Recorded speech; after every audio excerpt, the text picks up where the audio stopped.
अस्सलाम वालेकुम, कैसे हैं आप? उम्मीद करती हूँ आप सब खैरियत के साथ होंगे। अल्लाह पाक हम सबको अपने हिफ्ज़-ओ-अमान में खैर व आफ़ियत से रखे, आमीन सुम्मा आमीन। आज मैं आपके साथ बहुत ही स्पेशल मैकरोनी की रेसिपी को शेयर कर रही हूँ। आज हम जो मैकरोनी बनाएंगे इसमें ना हम चिकन का इस्तेमाल करेंगे और ना ही हम कीमे का इस्तेमाल करेंगे, लेकिन फिर भी ये बहुत ही लज़ीज़ और लाजवाब बनकर तैयार होगी। इस मैकरोनी को बनाने के लिए हमें जिन चीज़ों की ज़रूरत होगी उनमें मैंने ली है मैकरोनी। ये मैंने आधा पैक मैकरोनी का ले लिया है। आप किसी भी शेप की ले सकते हैं। 1 कप बारीक कटी हुई बंद गोभी, 1 मीडियम साइज़ का प्याज बारीक कटा हुआ, 1 अदद टमाटर बारीक कटा हुआ, 2 अदद शिमला मिर्च उनको मैंने इस तरीके से काट लिया है और 2 अदद मीडियम साइज़ के आलू लिए हैं और उनको भी इस तरीके से काट लिया है। आपने वीडियो को पूरा देखना है, स्किप नहीं करना, ताकि आपको जो हर स्टेप है वो समझ आए और जो चीज़ें मैं साथ-साथ ऐड करूँगी वो भी आप नोट कर लें। चलिए जी, आज की रेसिपी को बनाना शुरू करती हूँ। बिस्मिल्लाहिर्रहमानिर्रहीम। एक कढ़ाई के अंदर आपने तकरीबन 2 लीटर पानी ले लेना है। 1 टीस्पून भर के नमक का शामिल कर दें और 1 टेबलस्पून आपने कुकिंग ऑयल शामिल करना है। जैसे ही पानी में उबाल आना शुरू हो जाए तो आपने इसके अंदर मैकरोनी को डाल देना है। मैकरोनी शामिल करके आप हमेशा चम्मच चलाया करें, वरना जो मैकरोनी होती है वो पैन के साथ चिपक जाती है। और ठंडे पानी के अंदर आपने मैकरोनी हरगिज़ शामिल नहीं करनी।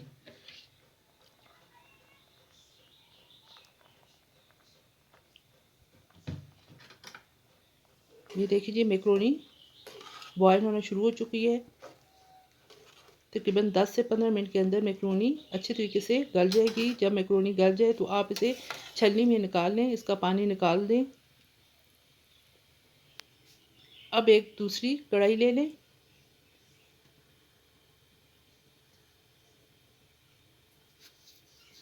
उसके अंदर आपने 3 टेबलस्पून कुकिंग ऑयल शामिल करना है और 3 से 4 लहसुन की जवें पीस कर शामिल कर दें।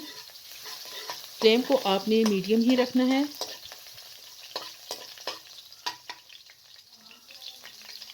जैसे ही लहसुन का कलर हल्का सा चेंज होना शुरू हो जाए तो आपने इसके अंदर आलू को शामिल कर देना है।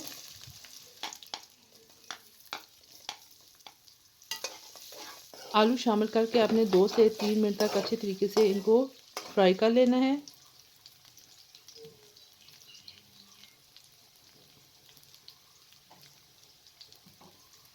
अब हम इसके अंदर मसाले जात का इस्तेमाल करेंगे। नमक हाफ़ टी स्पून, खुश्क धनिया पिसा हुआ 1 टेबल स्पून,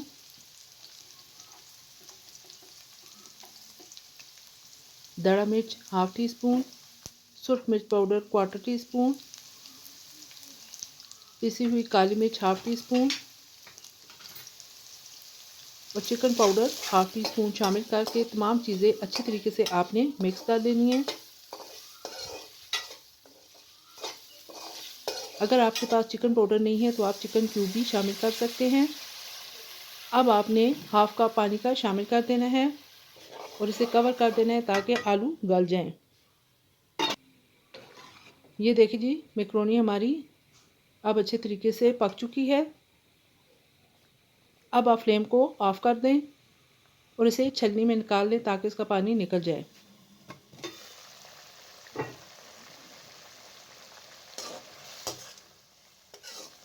ये देखिए जी, आलू जो है वो तकरीबन 80% तक पक चुके हैं, गल चुके हैं। अब इस स्टेज पर आपने शिमला मिर्च को शामिल कर देना है। साथ में जो बारीक कटी हुई बंद गोभी है वो भी आप शामिल कर दें। ये बहुत ही टेस्टी मैकरोनी बन के तैयार होगी। आप इस तरीके से मैकरोनी बनाएंगे तो आपको चिकन मैकरोनी और कीमे वाली मैकरोनी को आप भूल जाएंगे। अब आप इसके अंदर 2 टेबलस्पून सोया सॉस शामिल कर दें और 2 टेबलस्पून चिली सॉस शामिल कर दें। इससे इसका टेस्ट बहुत ज़्यादा अच्छा हो जाता है। तमाम चीज़ों को आपने अच्छे तरीके से मिक्स कर लेना है और फ्लेम को बिल्कुल लो करके तकरीबन 5 मिनट तक इसे कवर कर दें।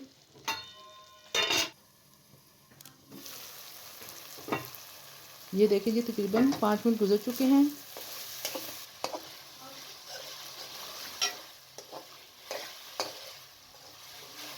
और पानी भी अच्छे तरीके से खुश्क हो चुका है। अब आप इसके अंदर वो जो टमाटर और प्याज हमने काट के रखा हुआ था वो दोनों चीज़ें शामिल कर दें।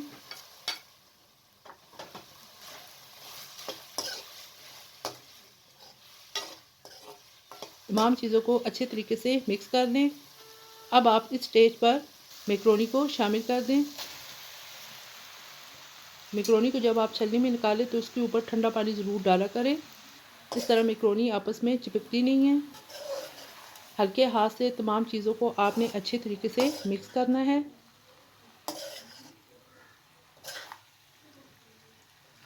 ये बहुत ही टेस्टी मैक्रोनी तैयार हुई है। आप इस तरीके से एक दफ़ा बनाएंगे तो आपका बार बार बनाने का दिल चाहेगा। ये देखें जी, देखने में भी किस कदर खूबसूरत लग रही है। अब हाफ़ टी स्पून आपने पिसी हुई काली मिर्च मज़ीद डाल देनी है।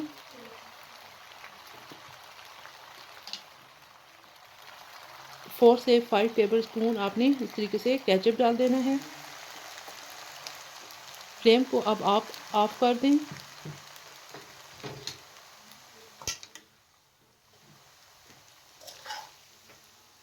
ये देखिए जी, मज़ेदार हमारी मैक्रोनी जो है वो रेडी हो चुकी है।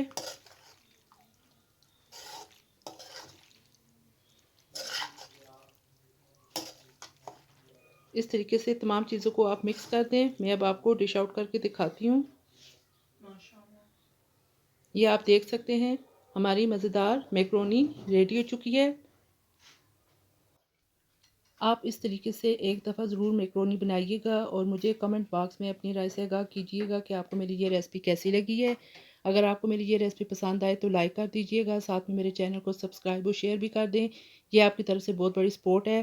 फिर इंशाल्लाह एक और नई वीडियो लेकर हाज़िर होंगी। अपना और अपने प्यारों का बहुत ख्याल रखिएगा और मुझे भी अपनी दुआओं में याद रखिएगा। इजाज़त दीजिए। अल्लाह हाफिज़।